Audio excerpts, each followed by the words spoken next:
मैं अपनी दिनचर्या को आपके समक्ष ला रहा हूँ। मेरी दिनचर्या उठने से सोने तक का जो है उसमें स्नान तक दे रहा हूँ। उठते समय दाएं बाएं करवट करके बगैर झटका दिए शरीर को उठेंगे, आंखें बंद रहेगा, दोनों हाथों को घर्षण करेंगे और हाथ देखेंगे। सबसे पहले कराग्रे वसते लक्ष्मी, कर मध्य सरस्वती, कर मूले तो गोविंद, प्रभाते कर दर्शनम। उसके बाद ईश्वर को धन्यवाद देंगे और आज के कार्य हमें जो करवाना है सौंपें। फिर धरती माता को प्रणाम करना है। धरती पे अपने हाथ को 1-2 सेकंड रोकेंगे और प्रणाम करेंगे। प्रणाम करने के बाद अपनी अंगड़ाई को लेना ना भूलें। शरीर को अंगड़ाई लेने से बहुत ऊर्जा आता है और सारा शरीर का अंग उठ जाता है।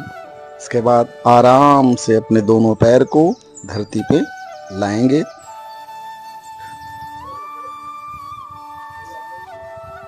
मन में प्रसन्नता लाते हुए और सामान्य रूप से बैठ करके कुल्ला करने के बाद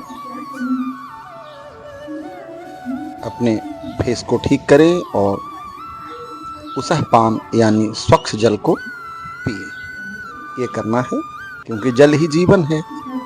जल पीने के बाद जब अपने आप को थोड़ा सामान्य कर सकें, कर लें, तो उसके बाद स्नान करने के लिए आप बाथरूम में आए, स्नान घर में आए।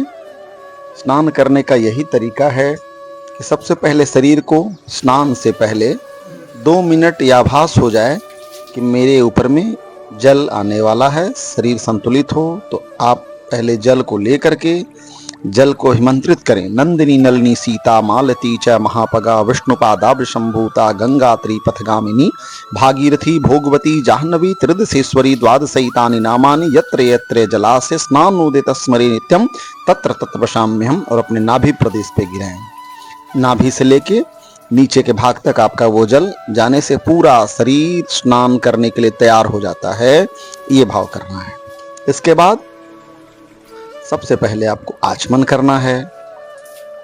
3 आचमन करना है। 3 शरीर है ना, सूक्ष्म शरीर, भौतिक शरीर और बीज शरीर, कारण शरीर। इसके बाद शिखा बंधन सबसे जरूरी। कब कब शिखा खोलना है, कब कब बंधन करना है, ये भी मैं आगे दूंगा।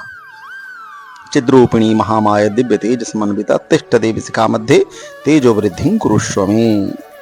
इसके बाद जल रूपी देवता को, जल देवता को प्रणाम करके स्नान प्रारंभ करना है। उसके बाद स्नान के आगे क्रिया करेंगे। स्नान का नियम भी यही है कि सबसे पहले अपने नाभि पे दिया, फिर अपने फेस पे दिया, दोनों कान पे दिया और फिर आराम से स्वच्छ भाव शरीर को एकदम रिलैक्स मूड में ला करके और स्नान करना है। स्नान के बाद थोड़ी देर बाद थोड़ा पानी गिरने देना है शरीर का। उसके बाद शरीर को पोंछ करके सबसे पहले तिलक। हर भारतीय और सनातनियों को यदि जीवन में ऊर्जावान बनना है तो तिलक लेना है। तिलक किसी चीज का, चंदन हो, रोली हो, अबीर हो, हल्दी हो, कुछ ना मिले तो जल का तिलक।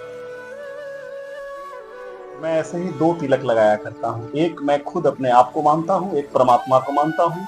दोनों के बीच में मिलन कराने के लिए सदगुरु की आवश्यकता है, सदगुरु का प्यास है और परमात्मा से इसी प्रार्थना के लिए 2 तिलक लगा रहा हूँ।